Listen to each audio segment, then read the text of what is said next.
Buongiorno bellissimi, giorno 130.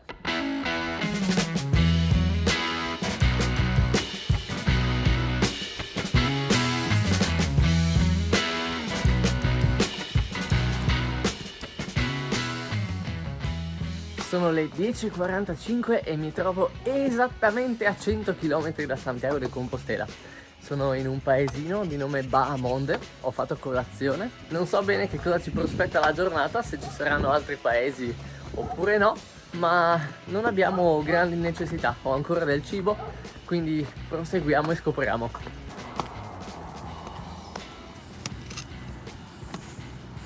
Ore 11:30, entriamo nel Consello de Guitiriz. Vedo che ci sono diversi percorsi, aree ricreative, punti di sosta. Deve essere una zona naturale con diversi percorsi naturalistici. Noi però faremo solo questo pezzettino qua. Entriamo e usciamo.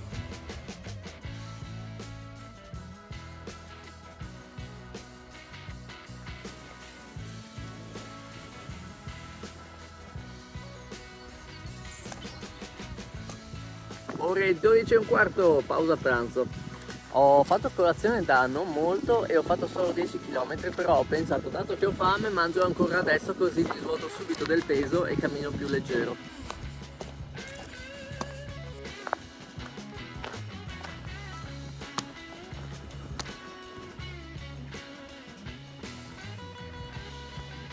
E siamo passati nel Consello de Friol.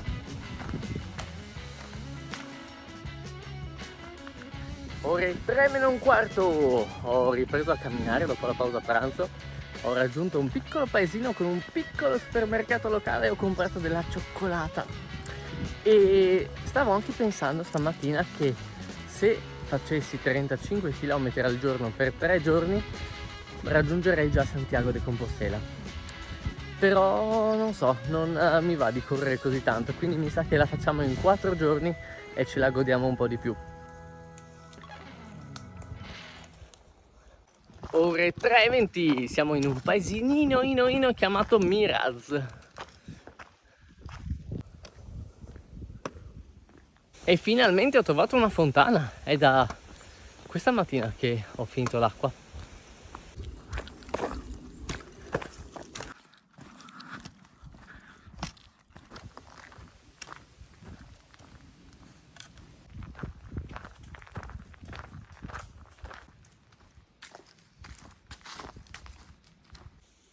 Ore 19:20, c'è una mandria di mucche che mi blocca la strada e vi dirò che le mucche mi fanno un po' paura perché sono così grosse e poi leggo sempre che le probabilità di essere uccisi da una mucca sono molto più alte che essere uccisi da uno squalo.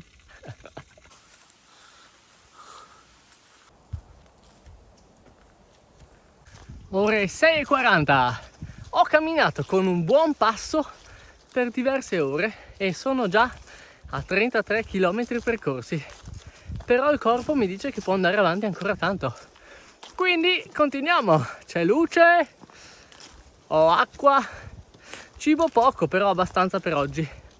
Anche per questo voglio andare avanti, così domani mattina raggiungo più rapidamente un centro abitato per fare colazione, che sapete per me è un must. E adesso si scende, sono arrivato a 800 metri di altitudine, quindi direi che forse questo era il picco più alto per i prossimi giorni. Credo che fino a Santiago sarà tutta discesa o con qualche saliscendi, insomma.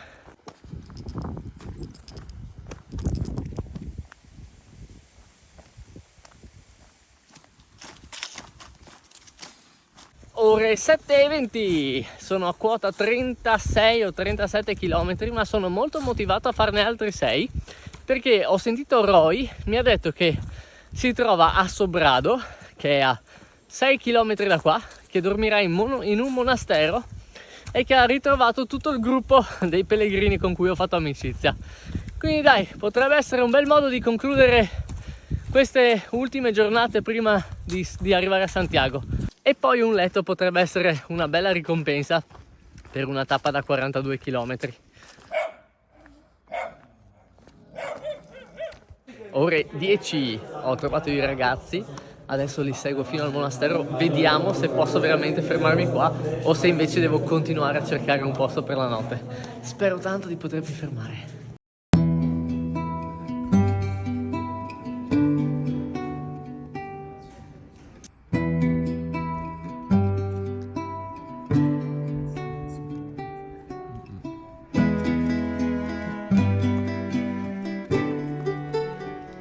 Day 131. Let's go. Good morning. Buongiorno bellissimi. Alla fine ieri sera ho raggiunto il monastero con i pellegrini con cui ho fatto amicizia e oggi camminiamo insieme. Ero molto indeciso perché adesso mancano 60 km a Santiago e pensavo di fare 30 km, poi 30 km e una volta a Santiago passare una giornata di riposo per poi fare la sfida finale fino a Finisterre. Ma ho visto che loro fanno 3 giornate un po' più lente, quindi 20 km, 20 km, 20 km, e ho deciso di farlo anch'io, di fermarmi negli alberghi, così intanto riposo e quando arrivo a Santiago non serve che mi fermo un giorno intero, ma riparto direttamente per la sfida finale.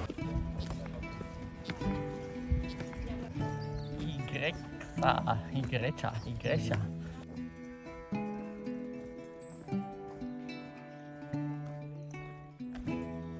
Eccoci, sono le 2 e a parte una piccola pausa in un bar abbiamo camminato tutto il tempo e con una buona velocità, tanto che sento il piede un po' stressato, quello che mi faceva male, e da questo mi sembra di capire che non è tanto una questione di chilometri, considerando che ieri ne ho fatti 43 senza problemi, ma più di velocità, quindi devo stare attento a non esagerare con l'andatura.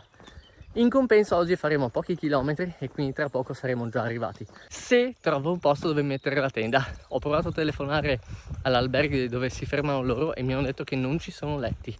Quindi voglio provare a chiedere se posso fermarmi con la tenda nel loro giardino.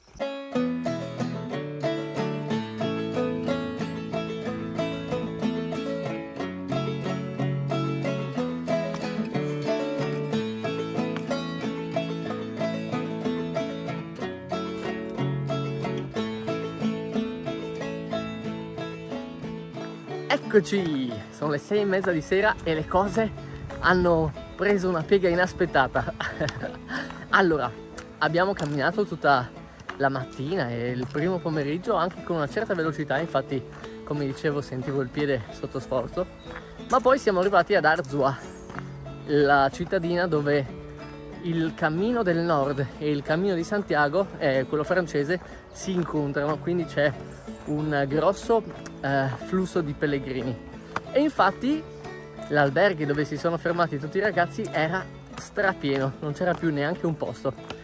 Allora ho pensato di provare a domandare se potevo mettere la tenda in giardino o nel garage, insomma, e niente, a quanto pare non si può e quindi ero un po' deluso, quindi mi sono risollevato il morale andando a mangiare un bel menù del giorno in un ristorantino che devo dire essere stato molto saporito, a parte il dessert che faceva un po' ridere. Mi hanno dato ho chiesto un gelato e mi hanno dato uno yogurt che era stato messo nel freezer. Però tutto il resto era buono, non posso lamentarmi. E niente, quindi alla fine ho ricominciato a camminare adesso e penso che proseguiamo ancora finché non viene buio. Ore 8:10 ho trovato un'altra di queste belle pinetine piantate che è perfetta per mettere la tenda. E considerando che sarà buio e che mi piazzerò subito nella tenda, direi che vi do già la buonanotte. Ci vediamo domani mattina, che sarà la penultima giornata prima di Santiago de Compostela. Buongiorno bellissimi, giorno 132.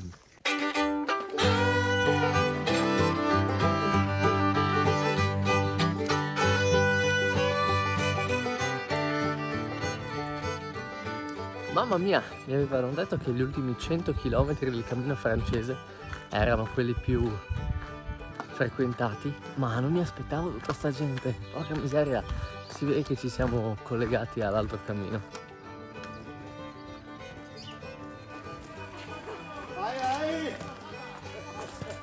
Ho qualcosa come 9-10 persone davanti e stranamente nessuno dietro in questo momento. Questo per farvi capire che se avete intenzione di fare il Cammino di Santiago ma avete paura di essere da soli, non vi preoccupate che non sarete mai da soli. Poi farete facilmente amicizia con la gente perché la maggior parte sono simpatici.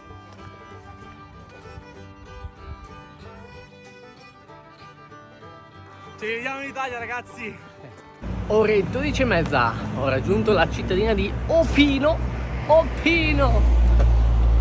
e sto pensando se fermarmi a mangiare o se prendere qualcosa al supermercato e continuare ancora un po', mangiare su una panchina o in mezzo alla natura. Ok, e l'una, come potete immaginare, ho scelto la seconda opzione, quindi non mi sono fermato a Opino, che era una stradona con alcuni negozi e un po' di traffico, quindi ho fatto un po' di spesa e adesso mangiamo su questo bel tronco. Oggi abbiamo panino con gorgonzola e acciughe ed è anche buono, buon proveggio.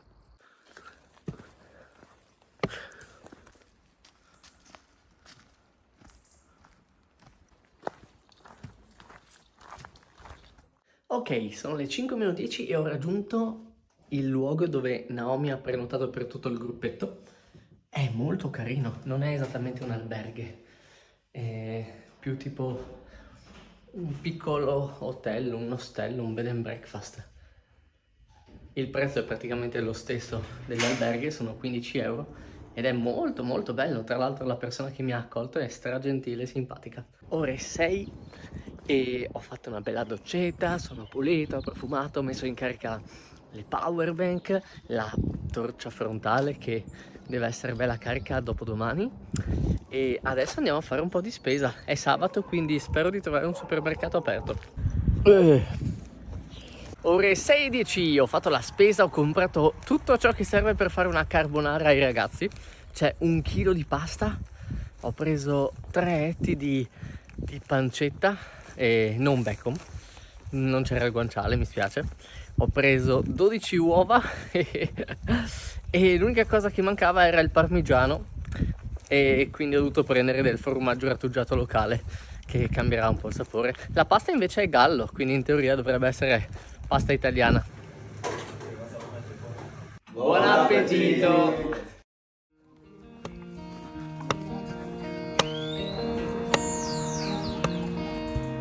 E oggi arriviamo a Santiago de Compostela.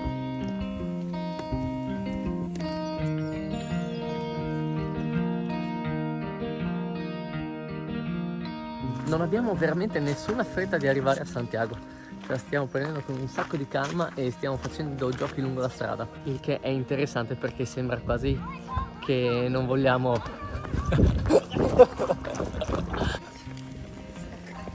You're not the one? Elias?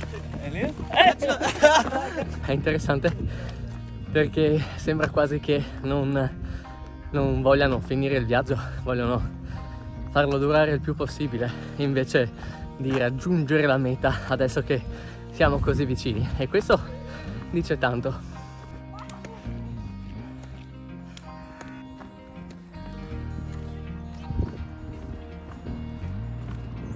È mezzogiorno e siamo arrivati a Santiago de Compostela. Penso che manchino circa ancora 3 km per la piazza con la cattedrale, il punto zero se non sbaglio. E ho perso i ragazzi. Hanno corso così tanto per giocare che sono andati avanti. Io non volevo sforzare il piede perché sapete che domani ho la sfida finale e quindi niente, mi sa che li ritroverò davanti alla cattedrale.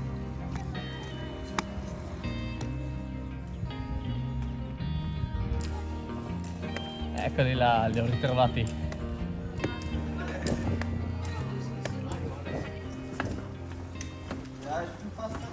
Vediamo già le guglie della cattedrale.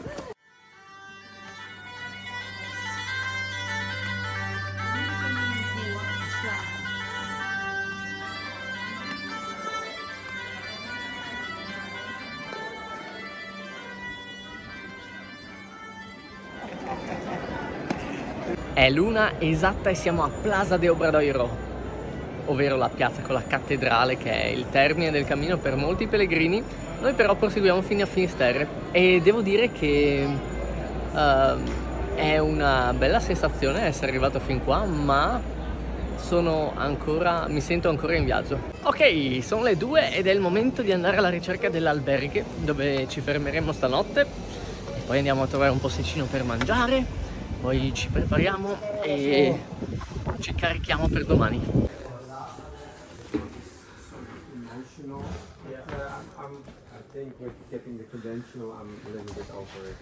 Ehi! Ehi! Yo! Figa! Ore 2:30 andiamo alla ricerca del cibo e è pazzesco, sembra stranissimo camminare senza il bastone, mi sento sbilanciato. It's a video, I always make videos. Hey guys!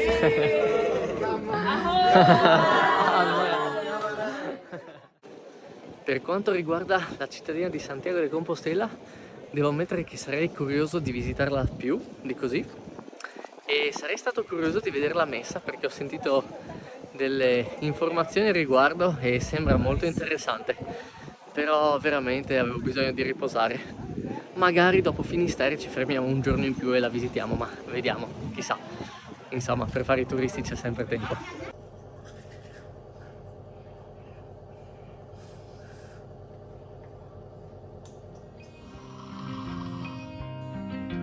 Ho fatto i primi 2 chilometri e sono già stanco.